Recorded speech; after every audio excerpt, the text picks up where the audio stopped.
महाराष्ट्रातील माझ्या तमाम विद्यार्थी मित्रांचं व मैत्रिणींचं आपल्या या ऑनलाईन प्लॅटफॉर्मवरती मित्रांनो स्वागत करतो। मित्रांनो, आज आपल्याला वनरक्षक भरतीमध्ये जे काही बाबा 2023 मध्ये प्रश्न विचारलेले आहे, म्हणजे जर टॉपिक जर बघितलं सामान्य ज्ञान ज्याला आपण जीएस म्हणत असतो, जीएस वरती जे काही प्रश्न विचारलेले आहे ते आपण या लेक्चर मध्ये कव्हर करणार आहे। मित्रांनो, या लेक्चर मध्ये तुम्हाला काय मिळणार आहे, तुम्ही जर हा लेक्चर जर बघितला बाबा शेवटपर्यंत तर तुम्हाला काय मिळू शकते, तर मित्रांनो समजून घ्या। आयोगाची स्ट्रॅटेजी कळेल तुम्हाला की बाबा जीएस वरती कसे प्रश्न विचारले जाणार ते तुम्हाला समजेल। आणि ओव्हरलुक जर बघितलं ना, ओव्हरलुक तर तेच प्रश्न तिथे रिपीट होणार आहे। तुम्ही जर वनरक्षक भरतीची तयारी जर करत असाल आणि त्याच्यामध्ये जर जीएस हा विषय तुम्हाला कठीण जात असेल तर मी कट टू कट म्हणजे आपण म्हणू शकतो एक प्रश्न आहे बाबा, त्या प्रश्नाचा कट टू कट तुम्हाला आन्सर देण्याचा प्रयत्न करणार आहे, त्याचं एक्सप्लेनेशन पूर्ण करण्याचा प्रयत्न करणार आहे। तर मित्रांनो समजून घ्या लेक्चर काय म्हणतो बघा। याच्यामध्ये चेक करून घ्या। पहिला प्रश्न तुम्हाला दिलेला आहे, महाराष्ट्राच्या शेजारील राज्यांच्या बाबतीत खालीलपैकी कोणते सत्य नाही। आता मित्रांनो समजून घ्या, पहिले त्याला म्हणायचं काय, सत्य आहे म्हणायचं आहे की सत्य नाही म्हणायचं आहे। सत्य नाही म्हणतो, सत्य नाही। समजून घ्या, पहिला पर्याय काय दिलेला आहे, त्याच्या आग्नेयाला तेलंगणा आहे। आता मित्रांनो समजून जर घेतलं तर हा माझ्यासाठी महाराष्ट्र आहे, हे सगळ्यांना दिसत आहे। हा काय बाबा इथं महाराष्ट्र आहे सर, ओके। मग इथे जर बघितलं तर तुम्हाला हे दिशा पण माहिती असायला पाहिजे बाबा, ही उत्तर आहे, दक्षिण आहे, त्याच्यानंतर जर बघितलं पश्चिम, पूर्व, आणि हे जर मधातल्या जर दिशा जर बघितलं तर वायव्य, ईशान्य, आग्नेय, आणि हे काय असेल नैऋत्य असणार आहे। मग इथं चेक करा मित्रांनो, महाराष्ट्राच्या उत्तरेला तुम्हाला एमपी दिसत आहे। इथे जर बघितलं या बाजूने जर बघितलं आपण तर वायव्येला तुम्हाला गुजरात दिसणार, गुजरात, ठीक आहे। त्यानंतर जर चेक केलं, थोडं कलर चेंज करतो, गुजरात आहे। खाली जर बघितलं तर हा केटी फॉर कर्नाटक लक्षात ठेवा, इथं टीजी फॉर तेलंगणा लक्षात ठेवा, इथं सीजी फॉर छत्तीसगड लक्षात ठेवा, ओके। त्याचं म्हणणं काय की त्याच्या आग्नेयाला तेलंगणा आहे बघा। आग्नेयाला जर बघितलं, आग्नेयाला महाराष्ट्राच्या आग्नेयाला, तर आग्नेयाला तुम्हाला दिसत आहे की बाबा महाराष्ट्राच्या आग्नेयाला तेलंगणा आहे, काही अडचण नाही आहे।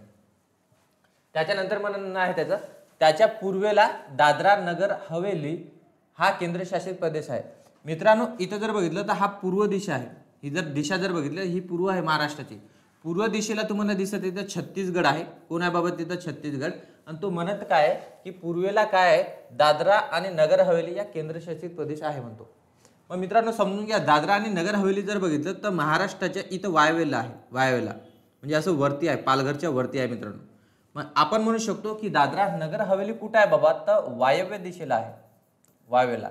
त्यानं म्हटलं काय आपल्याला पूर्वेला म्हटलेलं आहे, याचा अर्थ हा प्रश्न आपण म्हणू शकतो हा पर्याय काय बाबा तिथं रॉंग आहे, सत्य नाही आहे। म्हणजे माझं उत्तर काय जाणार आहे, सेकंड वाला जाणार आहे। म्हणजे हा जो प्रश्न विचारलेला आहे पहिलाच प्रश्न आहे, आणि 2023 मध्ये फॉरेस्ट गार्डला जो विचारलेला आहे बाबा, पहिल्या शिफ्ट मधला पहिलाच प्रश्न तुम्हाला मी दाखवत आहे, समजून घ्या। तर पहिला प्रश्न त्यानं गुगली टाकला होता आपल्याला की वायव्येला बाबा कोण आहे, दादरा नगर हवेली आहे, पूर्वेला आहे का नाही आहे। समोरचा प्रश्न समजून घ्या किंवा ऑप्शन समजून घ्या, त्याच्या वायव्येस गुजरात आहे। मित्रांनो तुम्हाला पहिलेच सांगितलं मी की ही जर दिशा जर बघितली ही वायव्य आहे, वायव्येला जर बघितलं तर इथं तुम्हाला दिसत आहे जी फॉर काय लक्षात ठेवायचं, गुजरात, गुजरात आहे, वाक्य करेक्ट आहे। दक्षिणेस कर्नाटक राज्याने वेढलेले आहे बघा। इथं दक्षिण जर बघितलं आपण, महाराष्ट्राच्या दक्षिणेला जर गेलो तर दक्षिणेला तुम्हाला काय दिसते, KT for Karnataka, KT for काय लक्षात ठेवणार, कर्नाटका। म्हणजे लक्षात येतो बाबा इथं या मॅप वरून तुम्हाला लक्षात येतो की इथं काय आहे काय नाही आहे, ओके। समजला असेल तुम्हाला प्रश्न, याचं पूर्ण एक्सप्लेनेशन पण समजलं असेल तर आपण समोरच्या प्रश्नाकडे वळूया। प्रश्न असा आहे, आता हा करंटशी रिलेटेड आहे पण आपण म्हणू शकतो की आपल्या टॉपिकशी रिलेटेड आहे, ओके।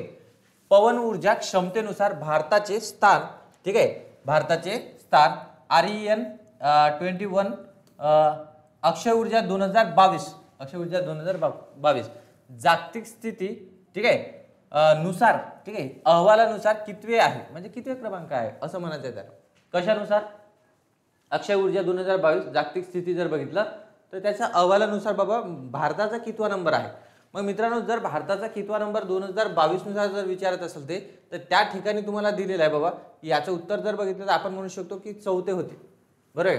म्हणजेच काय म्हणणार आपण याचं की बाबा 2022 नुसार किती आहे तर 34. मित्रांनो तर यावर्षी पण तुम्हाला प्रश्न विचारला जाऊ शकते की बाबा 2025 नुसार किती आहे. मग इथे तुम्हाला काहीतरी डायग्राम दिलेला आहे.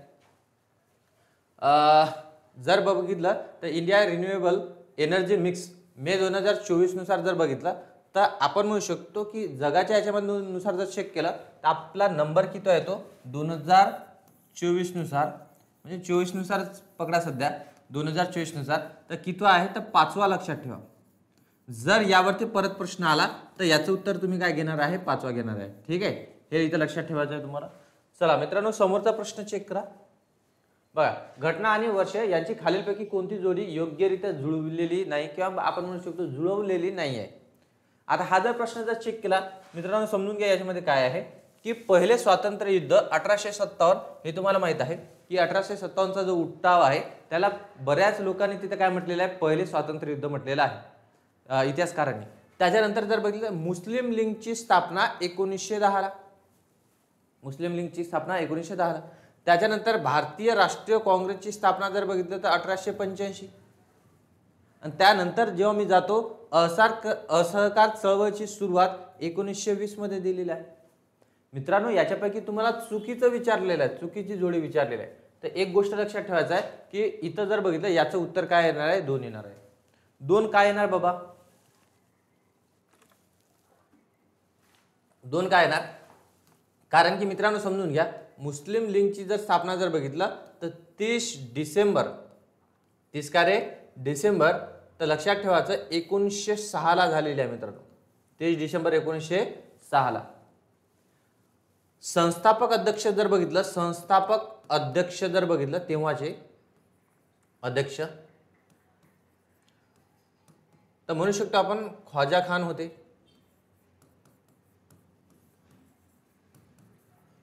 त्यानंतर जर अध्यक्ष जर बघितलं तर मोहम्मद अली जिना आहे.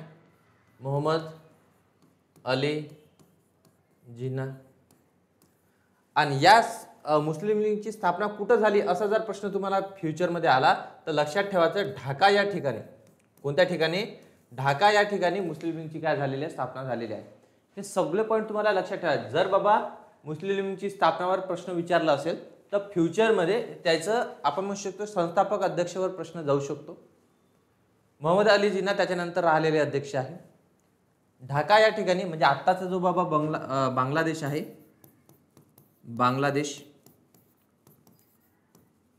बांगलादेशची राजधानी काय बाबा ढाका. बांगलादेश या ठिकाणी काय झालेलं आहे मुस्लिम लीगची काय झाली स्थापना झालेली आहे. हे आपल्याला लक्षात ठेवायचं मित्रांनो.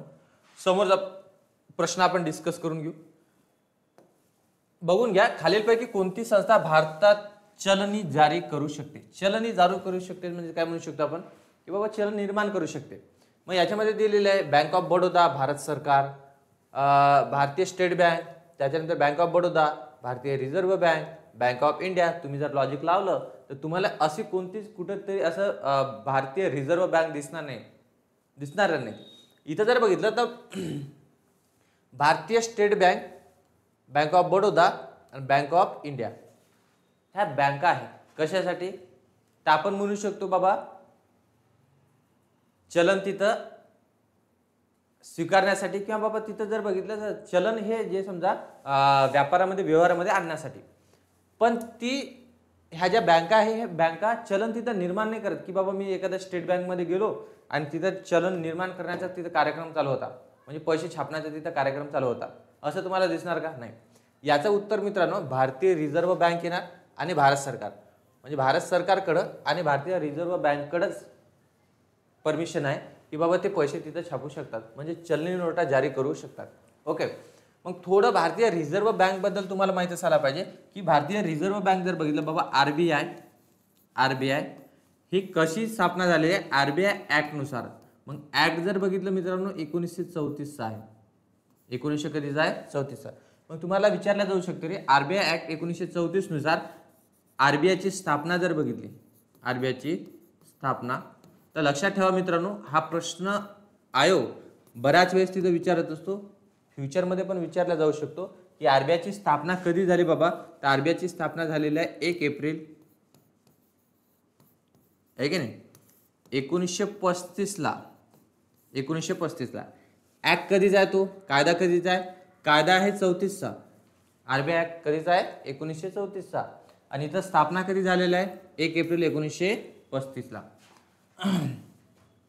मित्रांनो समोर लक्षात ठेवायचं आहे की स्थापनेच्या वेळेस जर बघितलं, स्थापनेच्या वेळेस जर आपण म्हणू शकलो की बाबा ही संस्था कुठं स्थापना करण्यात आली होती किंवा मुख्यालय काय, मुख्यालय तर मुख्यालय पहिले जर बघितलं तर यावेळेस 1935 पासून जर बघितलं तर इथं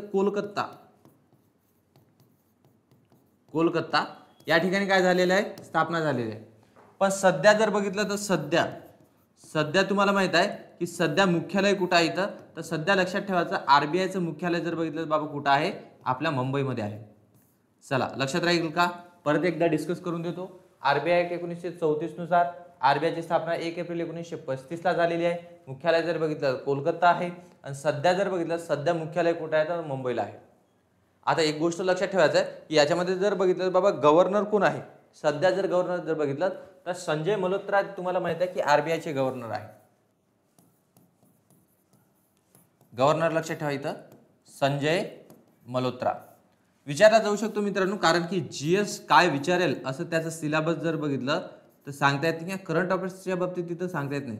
संजय मल्होत्रा सध्या काय बाबा, ते सध्या कोण आहे तर सध्या आहे ते गव्हर्नर. राहील का लक्षामध्ये, बस एवढी माहिती सफिशियंट आहे कशाच्या बाबतीत, आपण म्हणू शकतो आरबीआयच्या बाबतीत. अजून एक पॉईंट याच्यामध्ये सांगू शकतो मी की बाबा राष्ट्रीयकरण, बाबा आरबीआयचं राष्ट्रीयकरण कधी झालेलं आहे, राष्ट्रीयकरण लक्षात ठेवा मित्रांनो. आरबीआयचं राष्ट्रीयकरण जर बघितलं तर 1 जानेवारी तारीख खूप महत्वाची आहे, 1 जानेवारी 1950ला आरबीआयचं काय झालेलं आहे, राष्ट्रीयकरण. एकदा सगळं पॉईंट रिपीट करून देतो. आरबीआय ऍक्ट 1934 याच्यानुसार आरबीआयची स्थापना 1 एप्रिल 1935ला. मुख्यालय तेव्हाचं काय होतं, कोलकाता. आता काय बाबा, मुंबईला आहे. राष्ट्रीयकरण कधी झालं, 1 जानेवारी 1950ला. सध्याचे गव्हर्नर कोण आहे तर संजय मल्होत्रा आहे.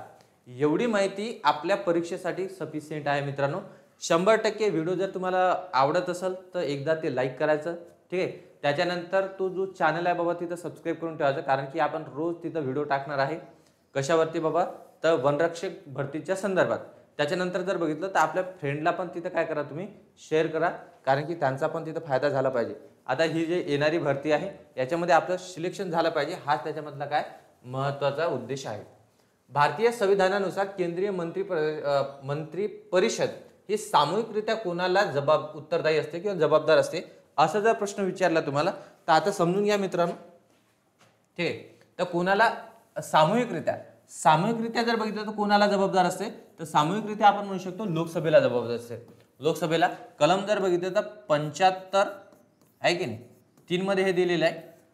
भारतीय संविधानाच्या कलम काय 75(3) मध्ये दिलेलं आहे की बाबा मंत्री परिषद सामूहिकरित्या लोकसभेला जबाबदार असणार आहे. त्याच्यानंतर वैयक्तिक जर बघितलं, वैयक्तिक तर आपण म्हणू शकतो वैयक्तिक ते आपण जर लक्षात ठेवायचं, एखादा मंत्री आहे बाबा वैयक्तिक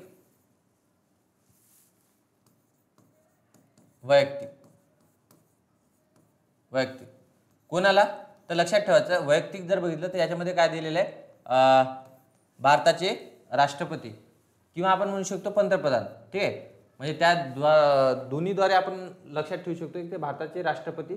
मला वाटतं की बाबा वैयक्तिकरित्या, ठीक आहे, कोणाला जबाबदार असतात तर राष्ट्रपतीला जबाबदार असतात. मी कन्फर्म नाही आहे त्याच्यावर, पण इथं लक्षात ठेवणार की आपण लोकसभेस सामूहिकरित्या तिथं जबाबदार असतात. समोरचा प्रश्न चेक करून घ्या. आता आर्टिकल पण तिथं लक्षात ठेवायचं, एखाद्या आर्टिकल विचारलं जाऊ शकतो. खालीलपैकी कोणते भारताचा प्रमुख भौतिक वैशिष्ट्यापैकी एक नाही मध्ये, दक्षिणेतील मैदान, समुद्र तटीय मैदान, उत्तरेकडील मैदान. मित्रांनो समजून घ्या काय म्हणायचं, खालीलपैकी कोणते भारताच्या प्रमुख भौतिक वैशिष्ट्यापैकी एक नाही आहे. म्हणजे प्रमुख भौतिक वैशिष्ट्य म्हणजे जर बघितलं तर बाबा जे काही निसर्गाने तिथं निर्माण केलेलं आहे त्याला आपण म्हणू शकतो भौतिक वैशिष्ट्य आहे. जसं जर बघितलं तर हा तुम्हाला दिसत आहे की बाबा माझा भारत आहे, हा काय दिसत आहे, माझा भारत दिसत आहे, ते आता हे कच्चा भारताचा बाबा तिथं नकाशा आहे. याच्यामध्ये जर बघितलं तर समुद्र तटीय मैदान, मग इथं जर बघितलं तर तुम्हाला माहित आहे की बाबा हा पश्चिम घाट आहे, हा पूर्व घाट आहे. आणि हा जो पट्टा दिसतो तुम्हाला इथं जर बघितलं तर इकडे दोन्ही साईडला काय दिसतात, तर समुद्र दिसतात. दोन्ही साईडला काय बाबा, इथं समुद्र आहे. हा अरबी समुद्र आहे, इथं जर बघितलं बंगालचा उपसागर आहे. आणि ही जे बाजू आहे याला आपण काय म्हणू शकतो, ही जी बाजू आहे याला आपण काय म्हणू शकतो, समुद्र तटीय मैदान. ठीक आहे, ही जी बाजू आहे याला काय म्हणणार आपण, समुद्र तटीय मैदान. कोणती बाजू बाबा, तर हे जे आपल्याला इथं दिसत आहे, ठीक आहे, हे जे दिसत आहे यांना काय म्हणणार आपण, समुद्र तटीय कार्य मैदान असं म्हणणार. त्याच्यानंतर जर बघितलं तर याच्यानंतर इथं तुम्हाला दिसत आहे की हा जो पट्टा आहे ना, हा जो पट्टा आहे जिथं आपण म्हणू शकतो गंगा नदी वाहते, याला म्हटलं जाते उत्तरेकडील मैदान. काय म्हटलं जाते याला, उत्तरेकडील मैदान. सॉरी. त्याच्यानंतर तुम्हाला एक गोष्ट माहित असेल, जर बघितलं तर हे समुद्र आहे दोन्ही बाजूला. त्याच्यानंतर खाली जर बघितलं हिंदी महासागर पण आहे. इथं तुम्हाला दिसते की काही बेटा आहे बाबा, आहे की नाही. इथं जर बघितलं काही बेट आहे, ते पण भारताचंच पार्ट आहे. तर तुम्हाला माहित आहे की हा लक्षद्वीप बेट आहे. आणि त्याच्यानंतर इकडे जर आलो बाबा तर अंदमान निकोबार बेट दिसते तुम्हाला, जे असं पसरलेलं आहे. काय दिसते तुम्हाला, अंदमान निकोबार बेट. मग मला सांगा, अंदमान निकोबार बेट पण जर बघितलं तर भौतिक वैशिष्ट्य मानल्या जाते भारताचं, काय बाबा, भौतिक वैशिष्ट्य मानल्या जाते. ठीक आहे, हा लक्षद्वीप आहे आणि इथं काय असेल, अंदमान निकोबार बेट असेल. पण तो जो म्हणत आहे की दक्षिणेतील मैदान आहे, इथं दक्षिणेतील मैदान म्हटलं जात नाही. म्हणजे हा जो पार्ट आहे याला दक्षिणेतील मैदान म्हटलं जात नाही. तर इथं जर बघितलं हा जो पठार आहे याला दख्खनचा पठार म्हटलं जाते मित्रांनो. ठीक आहे, याला काय म्हटलं जाते, दख्खनचा पठार. ना की त्याला काय म्हटलं जाते ना, मैदानातील दक्षिणेतील मैदान, त्याला काय म्हटलं जाते, दख्खनचा पठार म्हटलं जाते. हा जो मधातला जो पार्ट आहे त्याला दक्षिणेतील मैदान वगैरे नाही आहे. इथं काय मैदान आहे का, नाही. हा तुम्हाला दिसणार, काय दिसणार इथं बाबा, उत्तरेकडील मैदान दिसणार. या ठिकाणी काय बाबा, गंगा नदी तिथं वाहत आहे, सुपीक प्रदेश आहे. तुम्हाला माहित आहे त्या एरियामध्ये जास्तीत जास्त गव्हाचं प्रमाण तिथं तुम्हाला दिसतो. ठीक आहे, पीक हे भरपूर चांगल्या प्रमाणे तिथं दिसणार आहे, कारण की तिथे जर बघितलं गंगा नदी वाहते, त्याच्यामुळं जर बघितलं पाणी पण भरपूर प्रमाणात आहे आणि गाळ ती सोबत वाहून आणते. याच्यामुळं काय, जमीन पण काय आहे तिथं सुपीक आहे. ओके, समजून घ्या मित्रांनो समोरचा पॉईंट काय म्हणतो.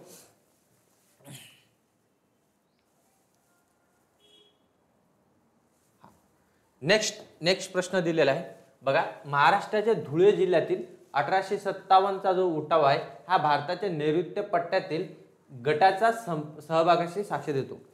आता तुम्हाला माहित आहे की बाबा हा जर महाराष्ट्र जर असेल, हा जर काय असेल माझ्यासाठी, महाराष्ट्र जर असेल, तर एक गोष्ट लक्षात ठेवा मित्रांनो, इथं महाराष्ट्र शिकत असताना बघा हा महाराष्ट्राचा कच्चा नकाशा आहे हे समजून घ्या. त्याच्यामध्ये जर बघितलं हा पट्टा जर बघितलं तर नंदुरबार धुळेचा दिसतो. हा जर पट्टा जर बघितला तर आपण काय म्हणू शकतो, धुळे नंदुरबारचा आहे.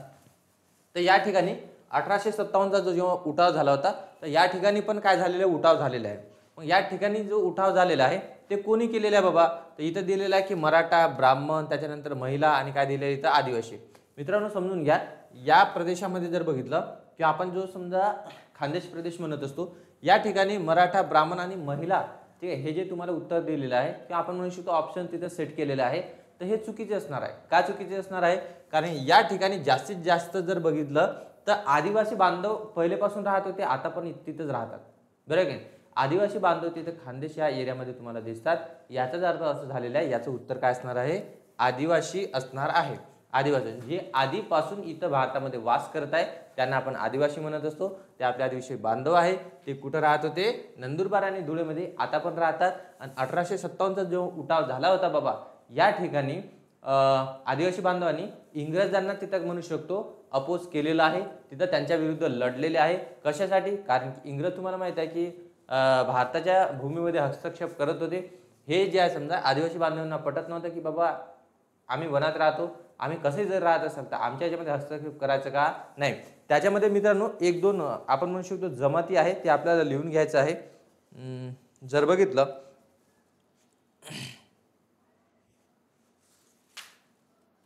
भिल्ल, पावरा आणि कुकना. मित्रांनो समजून घ्या, कुठं, धुळे जिल्ह्यामध्ये. धुळे जिल्ह्यामध्ये जर लक्षात ठेवला भिल्ल,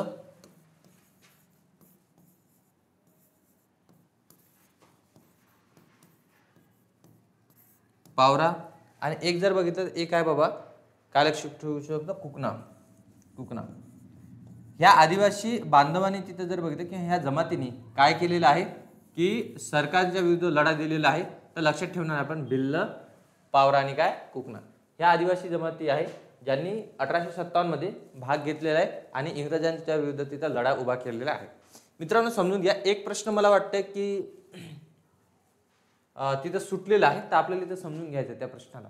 आता जेव्हा आपण चेक करतो की बाबा प्रश्न काय ते समजून घ्या. राज्यव्यवस्थेवर आहे तिथं भारतीय संविधानातील समानतेच्या हक्कात खालीलपैकी कशाचा समावेश नाही. आता एक गोष्ट समजून घ्या की समानतेचा हक्क जर बघितलं समानतेचा हक्क तर इथं लक्षात ठेवायचं आपल्याला की बाबा 14 आर्टिकल किंवा कलम काय रे 14 ते काय 18 च्या दरम्यान काय दिलेलं आहे तुम्हाला समानतेचा हक्क दिलेला आहे. काय दिलेलं आहे इथं समानतेचा हक्क. त्याच्यापैकी कशाचा समावेश नाही म्हणते समानतेच्या हक्कामध्ये कशाचा समावेश नाही. पण 14 ते 18 मध्ये तुम्हाला काही कलम दिलेले आहे त्या कलमामध्ये तिथे आपण म्हणू शकतो टायटल दिलेले आहे बाबा. आता समजून घ्या की भारताच्या राज्यक्षेत्रात सर्वत्र मुक्तपणे संचार मुक्तपणे मुतापणे नाही येते मुक्तपणे बाबा काय इथं व्यवस्थित करून देतो तुम्हाला. मुक्तपणे काय करणे संचार करणे. भारताच्या राज्यक्षेत्रात सर्वत्र मुक्तपणे काय करणे संचार करणे. याचा अर्थ काय की भारतामध्ये तुम्ही कुठे फिरू शकता कुठे व्यापार करू शकता. हे जे समजा हे कुठं दिलेलं आहे बाबा तर हे समानतेच्या हक्कामध्ये नाही येते. तर आपण म्हणू शकतो हे स्वातंत्र्याचा हक्क आहे. हे लक्षात येतो आपल्याला स्वातंत्र्याचं काय रे ते हक्कात येतो. हे कशामध्ये येणार स्वातंत्र्याच्या हक्कामध्ये ना की तिथे समानतेच्या हक्कामध्ये येणार. मग हे जे पॉईंट दिलेले आहे तुम्हाला कायद्यापुढे समानता याच्यासाठी लक्षात ठेवा प्रश्न विचारला जातो मित्रांनो. आता जरी तो ऑप्शन मध्ये दिलेला नसेल पण समोरचा प्रश्न किंवा या वर्षी जे एक्झाम आहे त्याच्यामध्ये प्रश्न विचारला जाऊ शकते की कायद्यापुढे समानता कलम काय बाबा कलम आहे 14. कलम काय रे 14. त्याच्यानंतर समजून घ्या धर्म वंश जात लिंग किंवा जन्मस्थान. धर्म वंश जात लिंग किंवा जन्मस्थान या कारणावरून भेदभाव करण्यास मनाई. इथे जर बघितलं तर कलम कोणती आहे बाबा तर कलम आहे याच्यासाठी 15.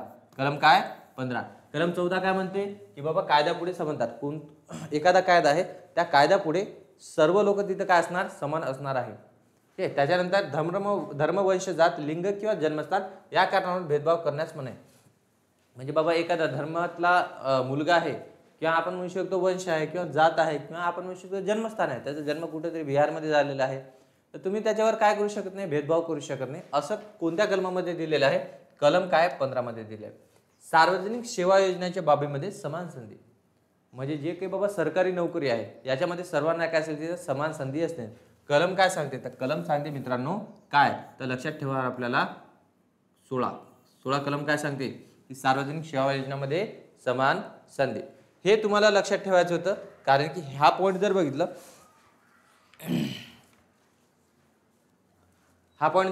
तर या आपण म्हणू शकतो आर्टिकल वरती फ्युचरमध्ये प्रश्न येऊ शकते. आता जे मी प्रश्न घेत आहे ते पण इथं महत्त्वाचे आहे आणि त्याच्यानंतर एक्सप्लेनेशन जो घेत आहे तो पण अतिशय महत्त्वाचा आहे कारण की हे ऑप्शन जर या ठिकाणी आयोगाच्या डोक्यामध्ये आलं असेल तर पुढच्या वेळेस डोक्यामध्ये 100% प्रश्न विचारू शकते की कायद्यापुढे समानता ठीक आहे याच्यासाठी कोणती कलम आहे भारतातली किंवा भारतीय राज्यघटनेतील तर हे प्रश्न तुम्हाला दिसणार आहे.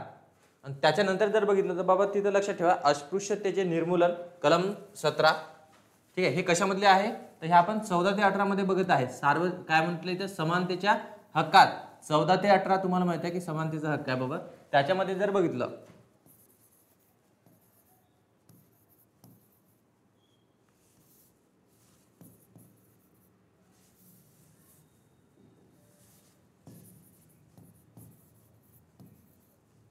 अस्पृश्यतेचे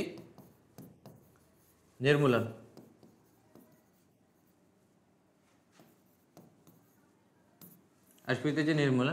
कलम काय तिथं 17 आहे. आणि त्याच्यानंतर जर बघितलं उपाध्यांचा काय समाप्ती किंवा आपण म्हणू शकतो निषेध किंवा काय समाप्ती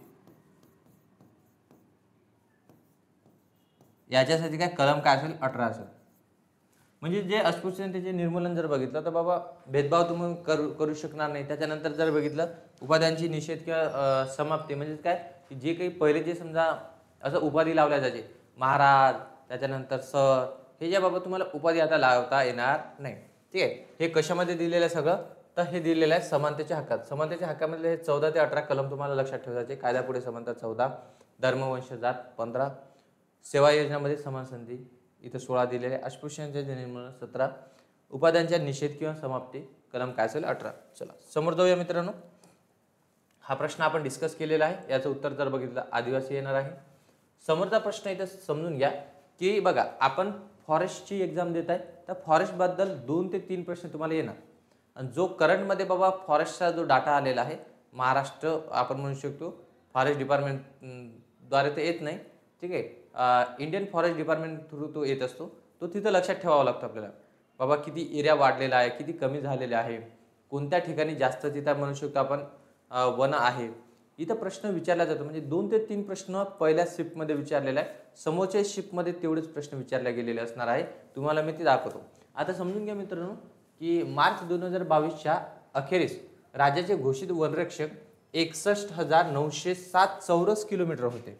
कधीची गोष्ट आहे तर लक्षात ठेवा 2022 काय बाबा 22च्या, ओके सॉरी मित्रांनो समजून घ्या. 2022च्या अखेरीस राज्याचे वनक्षेत्र जर बघितलं, वनक्षेत्र म्हणजे महाराष्ट्र राज्याचे वनक्षेत्र किती होते तर 61,907 होते. जे 2011च्या भारतीय वनस्थिती अहवाल India state of forest report तुम्हाला सांगितलं मी हातात की भारतीय स्टेट फॉरेस्ट रिपोर्ट नुसार महाराष्ट्र राज्याच्या भौगोलिक क्षेत्राच्या सुमारे, म्हणजे बाबा महाराष्ट्र राज्याचं जर भौगोलिक क्षेत्र जर बघितलं आपण, जर 100% जर आपण कन्सिडर केलं तर याच्यापैकी वनाचं प्रमाण किती आहे किंवा आपण म्हणू शकतो क्षेत्र किती आहे, तर ते किती आहे हे कशानुसार 2021च्या नुसार 22 मध्ये किती आहे तर इथं लक्षात ठेवायचं मित्रांनो. तर किती दिलेलं आहे तर 2000 आपल्याला 22 नुसार लक्षात ठेवायचं आहे. तर ते दिलेलं होतं आपल्याला म्हणू शकतो आपण 20%, 20.1%. पण आता जर बघितलं तुम्ही तर आता तो मित्रांनो कमी झालेला आहे. काय झालेलं आहे तिथं कमी झालेलं आहे. आता जर बघितलं तर तुम्हाला माहिती आहे 2000 आपण 23चा अहवाल, लास्ट 2023चा अहवाल आलेला आहे. याच्यानुसार जर बघितलं तर किती आहे फक्त 16% आहे. किती आहे 16%. वनाचं प्रमाण कमी झालेलं आहे की वाढलेलं आहे, कमी झालेलं आहे. आणि तुम्हाला माहिती आहे की आता जर बघितलं तर आता 100% तिथं प्रश्न विचारला जाणार, कारण की तेलंगणाची घटना खूप मोठी घटना आहे. तेलंगणा हैदराबादमध्ये तुम्ही जर बघितलं तर तिथं ते काजीगट्टा काहीतरी नाव आहे फॉरेस्ट एरिया, त्याच्यामध्ये बाबा रात्रीचं बुलडोजर चालवलेलं आहे सरकारने, काँग्रेस सरकारने. त्याच्यानंतर जर बघितलं तर ते मोर, अजगर, ठीक आहे, हे पक्षी रात्री किंवा आपण प्राणी म्हणू शकतो की बाबा रात्री ओरडत आहे, त्यांचं घर हे उद्ध्वस्त करत आहे. मित्रांनो समजून घ्या, फॉरेस्ट एरिया तुम्ही कमी करत आहे 100%. ते प्राणी जे आहे समजा तिथून त्यांचं घर आपण काय करत आहे उद्ध्वस्त करत आहे, तर आपण त्यांचं घर उद्ध्वस्त करत आहे. मग जेव्हा आपण म्हणत असतो की बाबा बिबट्यांचं शहरामध्ये प्रमाण वाढलं, तर त्यांचं शहरामध्ये प्रमाण नाही वाढलेलं आहे, आपलं प्रमाण तिथं वाढलेलं आहे. हे गोष्ट लक्षात ठेवायची आहे तुम्हाला. तर मित्रांनो असं ह्या गोष्टीला आपल्याला टाळायचं आहे. आणि तुम्हाला माहित आहे की तुम्ही जर बाबा निसर्गाला तिथं म्हणू शकतो काय, तुम्ही त्याच्यावर जर अन्याय करत असाल तर निसर्ग 100% तिथं बदला घेणार आहे. समजून घ्या की इथं जर बघितलं 2023 नुसार किती टक्के आहे तर 16.53% लक्षात ठेवा 2023 नुसार. आता 2023चा डाटा सांगणार तुम्हाला 2023. मग 2025चा अजून आलेला नाही रिपोर्ट. 2023 नुसार किती लक्षात ठेवायचं बघा. पहिली गोष्ट जर बघितलं तर हा 61,907 आहे, तर 50,800. ठीक आहे, 50,000 का रे 800. 50,800 तुम्ही डायरेक्ट जर बघितलं तर त्याच्यामध्ये 58 लक्षात ठेवू शकता. 50,858. पण तो डायरेक्ट तुम्ही 800 लक्षात ठेवलं तरी चालते. 800 किती 58 चौरस किलोमीटर. हे काय आता सध्या फॉरेस्ट आहे आपल्याकडे. महाराष्ट्राचं म्हणत आहे बरं, महाराष्ट्राचं फॉरेस्ट किती आहे 50,858. आणि तुम्ही जर बाबा टक्केवारीमध्ये जर बघितलं तर 16 लक्षात ठेवणार आपण. 16.1 नाही येते तर 16 आपण म्हणू शकतो 53%. 16 काय 53% महाराष्ट्राचा फॉरेस्ट एरिया आहे टक्केवारीनुसार, भारताच्या टक्केवारीनुसार जर गेलो. आणि याच्यामध्ये एक गोष्ट लक्षात ठेवायचं की सर्वात जास्त. फॉरेस्ट जर बघितलं तर कोणत्या जिल्ह्यामध्ये आहे, तर जिल्ह्याचं नाव लक्षात ठेवा, गडचिरोली. सर्वात आवडता जिल्हा आहे गडचिरोली, कारण की जंगल खूप जास्त प्रमाणात आहे किंवा वनाचे प्रमाण खूप जास्त आहे, आणि जिथं वन आहे तो एरिया मला खूप जास्त आवडतो. म्हणून मी म्हणेल की बाबा गडचिरोली जो आहे समजा सर्वात जास्त इथं काय बाबा जंगल आहे किंवा आपण म्हणू शकतो फॉरेस्ट एरिया तुम्हाला तिथं दिसते. ठीक आहे. त्याच्यानंतर जर बघितलं तर जवळपास 68% आहे इथं. लक्षात ठेवा, विचारल्या जाऊ शकते. 68% ठेवा, 68.8% आहे, पण तुम्ही डायरेक्ट 68 लक्षात ठेवलं तरी तिथे चालते. इथं बघा गडचिरोली जिल्ह्यामध्ये सर्वात जास्त वनाचे प्रमाण आहे, किती आहे बाबा ते 68%. त्याच्यानंतर हे परत तुम्हाला म्हणणार मी की याच्यामध्ये जर बघितलं तर 5 जिल्हे पण तुम्हाला लक्षात ठेवायचे. 5 जिल्हे मग कोणता येणार, पहिला येणार गडचिरोली, GD फॉर गडचिरोली लक्षात ठेवा. त्याच्यानंतर जर बघितलं तर तुम्हाला लक्षात ठेवायचं आहे सिंधुदुर्ग. सिंधुदुर्ग लक्षात ठेवा मित्रांनो. त्याच्यानंतर रत्नागिरी. त्यानंतर जर लक्षात ठेवलं तर रायगड म्हणू शकतो, रायगड. आणि शेवटचा जिल्हा जर बघितलं तर म्हणजे सुरुवातीचे टॉप 5 जर बघितलं आपण 1 2 3 4 आणि काय 5 असे टॉप 5 जर बघितलं तर याच्यामध्ये कोण येतं, अमरावती पण येते. अमरावती बघा महाराष्ट्रातली सर्वात वनाचं प्रमाण जास्त असणारे जिल्हे जर बघितलं तर याच्यामध्ये गडचिरोली लक्षात ठेवा पहिला, GD फॉर गडचिरोली. सिंधुदुर्ग, रत्नागिरी 3 नंबरला. 4 नंबरला रायगड, अमरावती हे 5 नंबरला येणार आहे. मित्रांनो एक्झाम दरवर्षी कठीण होत चाललेले आहे. तुम्हाला हा जो डाटा मी देत आहे तो अतिशय महत्त्वाचा ठरणार आहे, एक्झाममध्ये कामी येणार आहे. समोरचा पॉईंट जर बघितलं तर गडचिरोली महाराष्ट्रामध्ये सर्वात जास्त वनाचे क्षेत्र असलेला जिल्हा आहे, 68%. 16.53 जर बघितलं, 16.53 नाही, 53च आहे, इथं 68 आहे. ठीक आहे. 16.53 जर बघितलं तर 2023 नुसार आहे ती. त्याच्यानंतर 50,858 चौरस किलोमीटर हे महाराष्ट्राचं काय बाबा एकूण वनक्षेत्र आहे.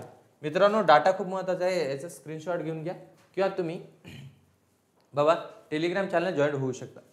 चेक करा, खाली डिस्क्रिप्शन बॉक्समध्ये ते दिलेले असणार आहे टेलिग्राम ॲपची लिंक. ठीक आहे. चला, भारतातील उष्णकटिबंधीय चक्रीवादळाबाबतीत कोणते किंवा कोणती विधाने तिथं बरोबर आहे. मित्रांनो समजून घ्या, चक्रीवादळ हे कुठं घडत असते तर समुद्रामध्ये घडत असते. हा भारत जर असेल तर तुम्हाला माहित आहे की हा अरबी समुद्र आहे बाबा, अरबी समुद्र. हा बंगालचा उपसागर आहे, बंगालचा उपसागर. तो म्हणत आहे भारताच्या पूर्वेला असं म्हणायचं त्याला, भारताच्या पूर्वेला बंगालच्या उपसागराने पश्चिमेला अरबी समुद्राने वेढलेले असल्यामुळे, म्हणजे भारताच्या पूर्वेला बंगालच्या उपसागराने आणि पश्चिमेला जर बघितलं तर अरबी समुद्राने वेढलेले असल्यामुळे त्याचा आकार द्वीपकल्पीय असून, त्याचा आकार कसा आहे, द्वीपकल्पीय म्हणजे काय की बाबा आपण म्हणू शकतो दोन्ही बाजूने काय तिथे पाणी आहे. उष्णकटिबंधीय चक्रीवादळ या 2 महत्त्वाच्या ठिकाणी देखील उगम पावतात.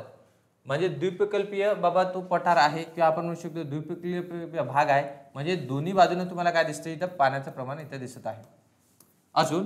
तर या ठिकाणी बाबा चक्रीवादळाचं प्रमाण आहे. तर आता इथं जर बघितलं तर याचं उत्तर हे करेक्ट असणार आहे. हो, कारण की पाण्यामुळेच इथं काय होणार आहे बाबा, चक्रीवादळ निर्माण होणार आहे, हे तुम्हाला लक्षात येते. इथं जर बघितलं तर पूर्वेला कोण आहे, पश्चिम बंगाल आहे, पश्चिमेला काय बाबा अरबी समुद्र आहे, ते इथं करेक्ट दिलेलं आहे. पहिला वाक्य करेक्ट आहे. बंगालच्या उपसागराच्या बाबतीत चक्रीवादळ मुख्यतः डिसेंबर आणि जानेवारी महिन्यात येते. आता एक गोष्ट लक्षात ठेवायचं आहे की बंगालच्या उपसागरामध्ये जर बघितलं, या ठिकाणी जर चेक केला तुम्ही तर डिसेंबर महिन्यामध्ये जास्तीत जास्त चक्रीवादळ तुम्हाला दिसणार नाही. तर लक्षात ठेवायचं आपल्याला बंगालच्या उपसागरामध्ये तर मे महिन्यामध्ये आणि इथं लक्षात ठेवायचं ऑक्टोबर नोव्हेंबरमध्ये, ऑक्टोबर ते काय रे नोव्हेंबर या महिन्यामध्ये इथं चक्रीवादळ ऍक्टिव्ह दिसतात. महिना काय मे, काय दिलेलं आहे ऑक्टोबर नोव्हेंबर. ठीक आहे. तर या ठिकाणी चक्रीवादळ काय असतात, ऍक्टिव्ह असतात. तर ते तुम्हाला इथं लक्षात ठेवायचं आहे, ना की ते डिसेंबर आणि जानेवारी महिन्यामध्ये. चला मित्रांनो समोरचा प्रश्न बघूया, कारण की प्रश्न बाकी आहे आपले. समोरचा प्रश्न असं दिलेला आहे, चेक करा.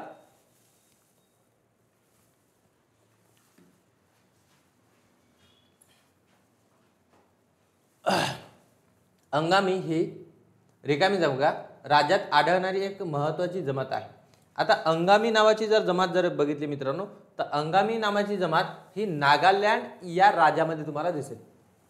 नागालँड या राज्यामध्ये त्या ठिकाणी तुम्हाला अंगामी नावाची जमात दिसेल, म्हणजे आदिवासी जमात आहे.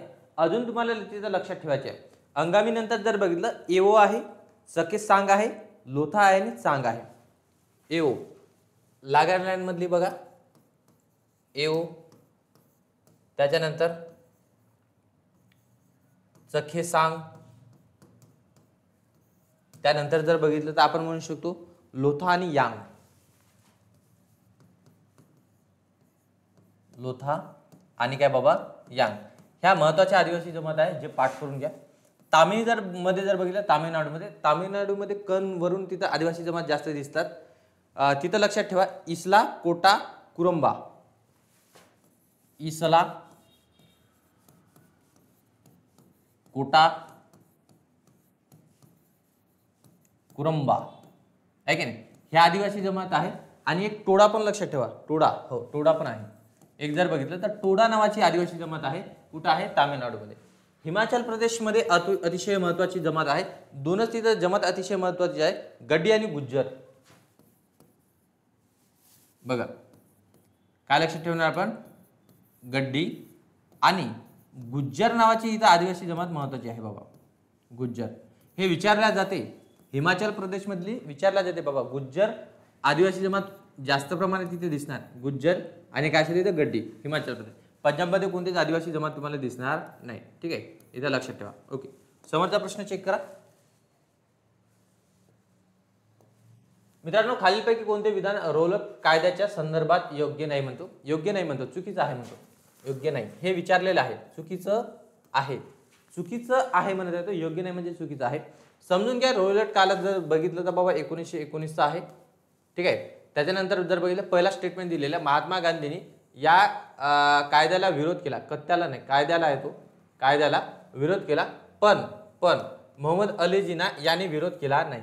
त्याच्यानंतर साल 1919 मध्ये ब्रिटिशांनी रोलट कायदा मंजूर केला. ठीक आहे, रोलट कायद्याने अभिव्यक्ती स्वातंत्र्यासारख्या मूलभूत हक्कावर अंकुश ठेवायचा, म्हणजे ठेवला गेला. त्याच्यानंतर रोलट कायद्याने पोलिसांच्या अधिकारांचे मजबूतीकरण केले. आता रोलट कायदा काय होता बाबा, रोलट कायदा याच्यासाठी होतं की बाबा डायरेक्ट तिथं जर बघितलं तर आपण म्हणू शकतो इंग्रजांना तिथं जास्तीत जास्त अधिकार होते. काय अधिकार होते की बिना परवानगी ते डायरेक्ट अटक करू शकत होते.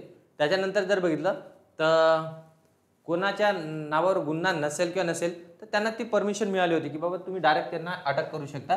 तिथं म्हणू शकतो की बाबा अभिव्यक्ती स्वातंत्र्यावर तिथं मूलभूत हक्कावर जर बघितलं अंकुश ठेवण्यात आलं होतं. आणि इथं जर बघितलं तर पोलिसांच्या अधिकारामध्ये काय झालं तिथं मजबूतीकरण झालेलं आहे. हे सगळे वाक्य तिथे बरोबर आहे, बरोबर आहे. मग तुम्हाला माहिती आहे की बाबा रोलट कायद्याच्या विरुद्ध, ठीक आहे, तिथं जर बघितलं तर जालियनवाला बाग हत्याकांड घडलेला आहे. तिथं जर बघितलं तो डायर जो आहे स्वभाव कोण तर म्हणू शकतो सर डायर यांनी तिथं डायरेक्ट काय केलेलं आहे, गोळीबार केलेला आहे. तर तिथं जर बघितलं तर 13 डिसेंबर ती घटना जर बघितली तर तुम्हाला माहिती आहे की जालियनवाला बाग हत्याकांड आपण म्हणू शकतो 13 डिसेंबर नाही तर 13 एप्रिल. लक्षात ठेवा मित्रांनो, 13 एप्रिल 1919 जनरल डायर जो आहे समजा त्यांनी डायरेक्ट गोळीबार केलेला आहे.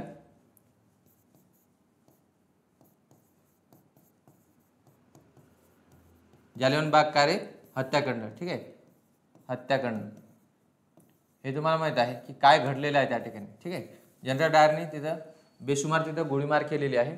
बरेच भारतीय नागरिक तिथं काय झालेले आहे बाबा शहीद झालेले आहे. समजून घ्या. समोरचा आपला प्रश्नाचं उत्तर काय, महात्मा गांधी या कायद्याला विरोध केलेला आहे पण मोहम्मद अली जिना यांनी विरोध केला नाही म्हणत आहे. चुकीचं आहे वाक्य, कारण की मोहम्मद अली जिन्नानी पण तिथे जर बघितलं विरोध केलेला आहे. कारण की मोहम्मद अली जिन्नानी, ठीक आहे, स्वतः आपण म्हणू शकतो की जे बाबा आताच आपण म्हणू शकतो ते MLA होते, म्हणजे आमदार होते, तेव्हा लेजिस्लेटिव्ह काउन्सिलमध्ये ते आमदार होते. तर आपण म्हणू शकतो स्वतः जिन्नानी या कायद्यामुळे, या घटनेमुळे काय दिलेलं आहे, स्वतःचा आमदारकीचा राजीनामा दिलेला आहे. या कायद्याला मोहम्मद अली जिन्नाने तिथं विरोध केलेला आहे. असंविधानिक आहे हे जर बघितलं, एकदम बेकार कायदा आहे असं अली जिन्नाचं तिनं म्हणणं होतं. याचाच अर्थ याचं उत्तर काय जाणार बाबा, पहिले हे जाणार आहे. मित्रांनो समजून घ्या, 2-3 प्रश्न राहिलेले आहे, कारण की याच्यामध्ये जर चेक जर केलं तर 15 प्रश्न येतात आपल्याला वनरक्षक भरतीला, GS साठी, इंग्रजीसाठी, मराठीसाठी आणि गणित व बुद्धिमत्तासाठी. समजून घ्या, ज्या ढिगाऱ्याखाली भगवान बुद्धाचे अवशेष दफन करण्यात आले होते ते काय म्हणून ओळखले जाते? तर इथं लक्षात ठेवा, तर मठ दिलेला आहे, स्तंभ दिलेला आहे, स्तूप दिलेला आहे आणि विहार दिले आहे. मित्रांनो हे सगळं चुकीचं असणार आहे. एक गोष्ट लक्षात ठेवायचं की स्तूप म्हणू शकतो आपण. काय तिथं स्तूप, स्तूप म्हटल्या जाते जिथं भगवान बुद्धाचे काय अवशेष दफन करण्यात आले त्याला स्तूप म्हटल्या जाते. तुम्हाला 2-3 स्तूप तिथं लक्षात ठेवायचं. एक जर बघितलं तर सांची स्तूप, सांची स्तूप हे कुठं आहे बाबा? तर सांची स्तूप तुम्हाला माहिती आहे की कुठं आहे? तर एमपी मध्ये लक्षात ठेवा, मध्य प्रदेशमध्ये. कारण की याच्यावर प्रश्न विचारला जातो. मला वाटतं सांची स्तूपाचं चित्र पण आहे नोटावरती, 50च्या नोटावरती आहे आय थिंक. त्याच्यानंतर जर बघितलं तर धमेक स्तूप साबरमती यूपीला आहे. धमेक स्तूप ठीक आहे, ठीक आहे. तर कुठं दिलेलं आहे ते? सॉरी साबरमती, सारनाथ, सारनाथ यूपीला आहे, सारनाथ यूपी. त्याच्यानंतर एक शेवटची आहे ज्या ठिकाणी आपण म्हणू शकतो भगवान बुद्धाने तिथं बोधिवृक्षाखाली काय घेतलेलं आहे? ज्ञानप्राप्ती केलेली आहे. कुठं आहे ते बाबा? बोधगया स्तूप विहार.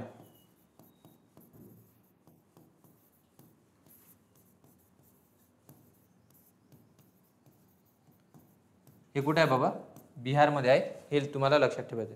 बोधगया स्तूप कुठं आहे? बिहारमध्ये आहे, ज्या ठिकाणी वटवृक्षाखाली भगवान बुद्धांनी तिथं काय घेतलेलं आहे? ज्ञानप्राप्ती तिथं केलेली आहे. हे तुम्हाला लक्षात ठेवायचं आहे. स्तूप जर बघितलं ह्या महत्त्वाच्या, सांची स्तूप कुठं आहे बाबा? एमपी. धमेक स्तूप सारनाथ यूपी. बोधगया स्तूप कुठं आहेत? तर ते बिहारमध्ये आहे. ओके चला मित्रांनो, 2 प्रश्न आलेले आहेत. त्याच्यानंतर तुम्ही व्हिडिओ काय करता? स्किप करू शकता. महाराष्ट्र वन विभागाचे मुख्यालय कुठे आहे?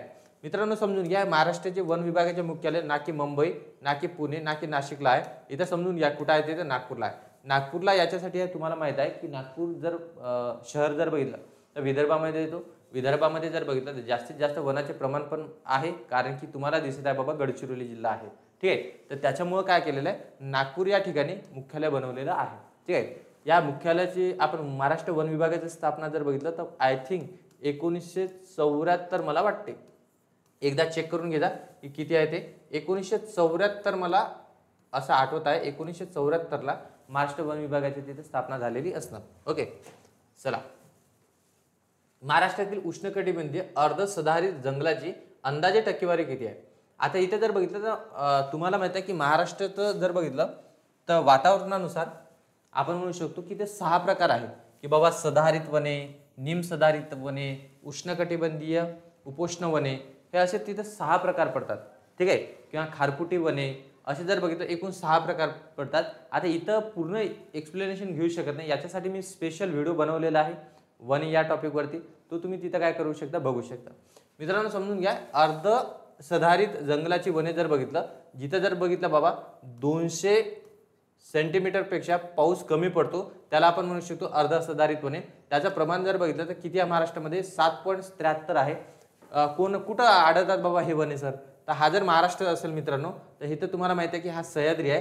सह्याद्रीच्या आपण म्हणू शकतो पश्चिम बाजूला काय अर्ध सदाहरित वने आढळतात.